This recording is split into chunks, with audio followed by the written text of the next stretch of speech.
এই বিএনপিতে অলিগার ভিড়তেছে না? এদের টাকা কামানোর একমাত্র উপায় হইল শ্রমজীবী মানুষের শোষণ।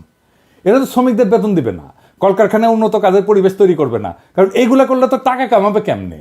তাই আমরা বিএনপির ক্ষমতায় আসলে জিএসপি প্লাস পাবো না, লিখে রাখেন। আর আমরা ইউরোপিয়ান বাজারে আমাদের যে অ্যাডভান্টেজ ছিল, পণ্যের যে অ্যাডভান্টেজ ছিল, আমরা যে দাম দিতে পারতাম সেটা আমরা দিতে পারবো না, সেটা হারাবো, লিখে রাখেন। 2026 বাংলাদেশের জন্য খুবই জটিল, খুবই কঠিন, খুবই অনিশ্চিত একটা বছর হবে। বাংলাদেশের মানুষকে হাসিনা সরকার উন্নয়নের যে মূলা দিছিল, ওই মূলা ক্ষেত দেখা 2021 সালে আমাদেরকে অনুন্নত রাষ্ট্র থেকে উন্নয়নশীল রাষ্ট্রের মর্যাদা দেওয়া হয়েছিল। মর্যাদা না, কিন্তু এই উন্নয়নশীল রাষ্ট্র হিসেবে বাংলাদেশের জন্য অপেক্ষা করতেছে কি কঠিন চ্যালেঞ্জ। সব চ্যালেঞ্জের কথা আজকে কমু না, তবে আমরা মাঝে মাঝে বিএনপির এইভাবে পরীক্ষা নিব। আপনাদের প্রথম চ্যালেঞ্জ হইলো না, সব চ্যালেঞ্জের কথা আজকে কমু না, আজকে কয়েকটা চ্যালেঞ্জের কথা কমু, বাকিগুলো খুঁজে বের করেন। আপনারা তো বহুত বুঝেন, সবার থেকে বেশি বুঝেন। আমাদের প্রথম চ্যালেঞ্জ হলো 2026 সাল থেকে আমরা ইউরোপিয়ান বাজারে জিএসপি প্লাস পাবো না। জিএসপি হইল সেই মেকানিজম যেটা দিয়ে ইউরোপিয়ান বাজারে আমাদের পণ্যের, বিশেষ করে গার্মেন্টসের শুল্কমুক্ত প্রবেশ নিশ্চিত করা হয়। এর মধ্যে অন্যতম হইল তৈরি পোশাক শিল্প। 2026 সালে জিএসপি প্লাস পাওয়ার অন্যতম শর্ত হইল সুশাসন, কলকারখানার শ্রমিকদের অধিকার নিশ্চিত করা। সুশাসনের কথা কইলাম না, ওইটা আপনারা কেমন পারবেন সেটা 2001-2006 সালের কথা মনে আছে, কিন্তু কলকারখানার শ্রমিকদের অধিকার নিশ্চিত করতে আপনারা যে পরিকল্পনা দরকার সেটা আপনাদের নাই। কেন জানেন? আপনারা হইলেন ব্যবসায়ী আর বুর্জাদের নিয়ে তৈরি দল। গরিব মানুষরা রক্ত দেয় আর বড় লোকরা মাখন খায়। আপনাদের যারা জনগণের সাথে সম্পৃক্ত ছিল তাদের কি অবস্থা আমি একটু পরে দেখাবো। হ্যাঁ, কি অবস্থা, বের করে দেন, নয়তো মেরে ফেলে, পিঠে মরে যায়, বনে বাজারে ঘুমায় বেড়ায়। ঢাকায় এসে রিক্সা চালাইছে যে সমস্ত লোকেরা, দারোয়ান হয়েছে, পাঠাওয়ে কাজ করছে, তাদের কোনো খবর থাকে না। সবাই আইসা তখন টেকার লোভে জড়া হয় আশেপাশে, অর্থলোভী এলিট। আর এই রাসেলের মতো লোকেরা আপনাদের দলে ফিরতেছে, নতুন এসালমো হয়ে উঠতেছে। আপনাদের এক্সাম্পল দিই, আপনাদের তৃণমূলের নেতাকর্মীদের কি অবস্থা, আপনাদের যুব দলের নেতারে আর্মি পিটায় মেরে ফেলাইলো, দেখছেন বাচ্চাগুলোর কি অবস্থা। অথই পাথারে পড়ছে এই পরিবারটা। ভাই, এই দলের রাজনীতি করেন, এই দলের হয়ে আমার পেজে ঝাঁপায় পড়েন জিজ্ঞাসা নিয়ে, এই পরিবারের খোঁজ দিয়ে আমাকে জানান, এই পরিবারের সব দায়িত্ব আমি নেব। জি না, আমার টাকা নাই, আমি বড় লোক কেউ না, আমার বাপের জমিদারি ছিল না, ভিক্ষা করবো সবার কাছে।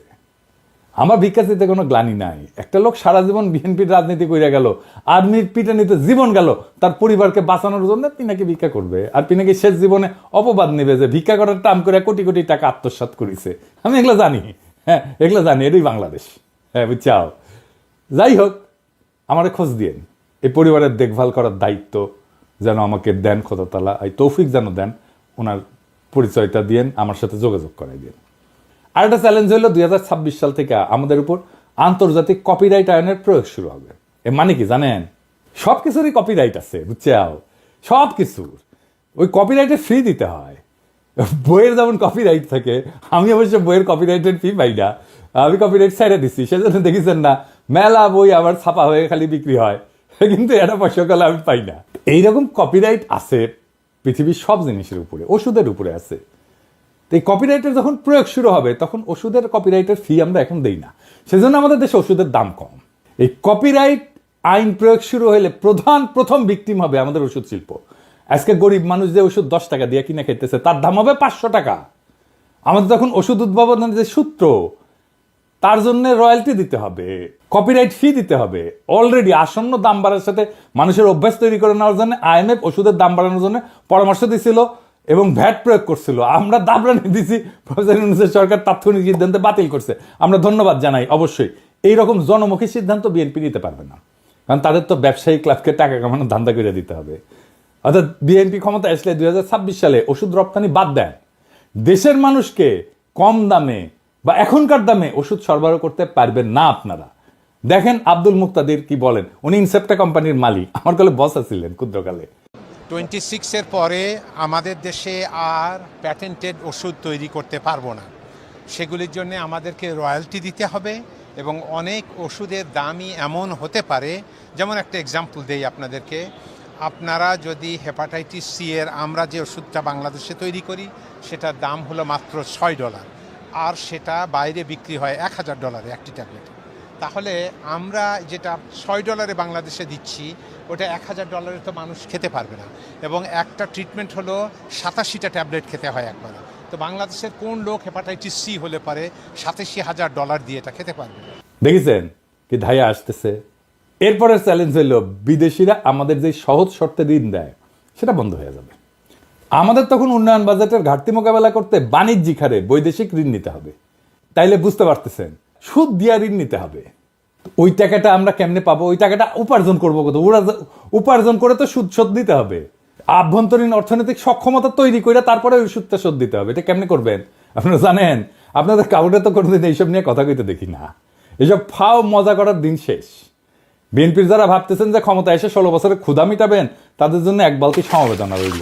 এইরকম প্রস্তুতি নিয়ে ক্ষমতা আসলে পাবলিক টাইনে নামায় দিবে যদি দায়িত্ব নিতে না জানেন। 4 নম্বর হইতেছে আমেরিকান সাহায্য বন্ধ হয়ে গেছে। সারা দুনিয়ায় আমাদের তৃতীয় সাহায্যদাতা দেশ ছিল আমেরিকা এই ট্রাম্প আসার পরে। 1 আর 2 নম্বর হইতেছে জাপান আর ইংল্যান্ড। 2022 সালে কত টাকা দিছিল আমেরিকা তারা জানেন? আমেরিকা, শুধু আমেরিকা, $32 বিলিয়ন। এই টাকাটা হাওয়া হয়ে যাবে। কই পাবেন সেটা? $32 বিলিয়ন তো লাগবে। তাইলে কেমনে সামাল দেবেন? কোত্থেকে পাবেন? আমাদের পাশা ঢাকতে সামনে উদাম হয় আর সামনে ঢাকতে পাশা উদাম হয়। পারবেন এই টাকার বিকল্প যোগান দিতে? পারবেন না ভাই। দেখেছেন তো IMF $4-5 বিলিয়ন দিতে কিরকম প্যারাপ্যারি করে। $32 বিলিয়ন কোটি থেকে পাবেন। তবে এইসব চ্যালেঞ্জের সমাধান আমাদের জানা আছে, কারণ আমরা গত 10 বছর যখন হাসিনারে খেদানোর আন্দোলন করেছি তখন আমরা এটা নিয়ে কাজ করে রাখছি, ঠিক করে রাখছি। হাসিনা জয় বাংলা হইলে আমাদের কি কি করা লাগবে, এই সংকট মোকাবেলা করার জন্য কি কি করা লাগবে সেটা আমাদের প্ল্যান করা আছে। তার প্রথম পদক্ষেপই ছিল প্রফেসর ইউনূসের মতো বিশ্ববরণ্য ব্যক্তিকে প্রধান উপদেষ্টা পদে বসানো। আলহামদুলিল্লাহ আমরা এটা পারছি। উনি রাজি হয়েছেন। তিনি এমন একজন মানুষ যার আন্তর্জাতিক খ্যাতির কথা বিবেচনা করে বিশ্ব নেতারা আমাদের অভূতপূর্ব সুযোগ দেবেন এবং দিতেছেন। ট্রাম্প সব সাহায্য বন্ধ করে দিলেও রোহিঙ্গা ক্যাম্পে সাহায্য বন্ধ করে নাই। কাদের কারণে? আমাদের সরকারের কারণে, প্রফেসর ইউনূসের কারণে। তো প্রফেসর ইউনূসের এত গুরুত্ব কেন? কারণ যেই মানুষ তার অর্থনৈতিক মডেল দিয়া সারা বিশ্বে দারিদ্র মোকাবেলা করছেন, সেই মানুষের 3-0 কনসেপ্ট, যেটা আমি আগে কইছিলাম, এটা প্যারিস অলিম্পিকের মূল প্রতিপাদ্য বিষয় ছিল। উনি ছিলেন প্যারিস অলিম্পিকের একজন প্রধান ব্যক্তি।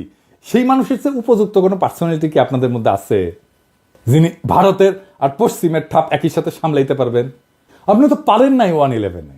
ক্ষমতায় আপনার লোক ইয়াজউদ্দিন, আর্মি চিফ আপনাদের বানানো, তারাই আপনারা উস্তে দিল, সাথে জামাতও ছিল। পারেন নাই 1-11টাকে। এখন আমরা কেমনে পারবেন? যাই হোক, আমাদের পরিকল্পনার একটা ডেমো দিলাম। পুরো পরিকল্পনা আমাদের সাজানো আছে। 2026 সালের চ্যালেঞ্জ আমরা কিভাবে মোকাবেলা করব। আমি যে ফাঁকা আওয়াজ দিই না তা নিশ্চয়ই বুঝতে পারছেন।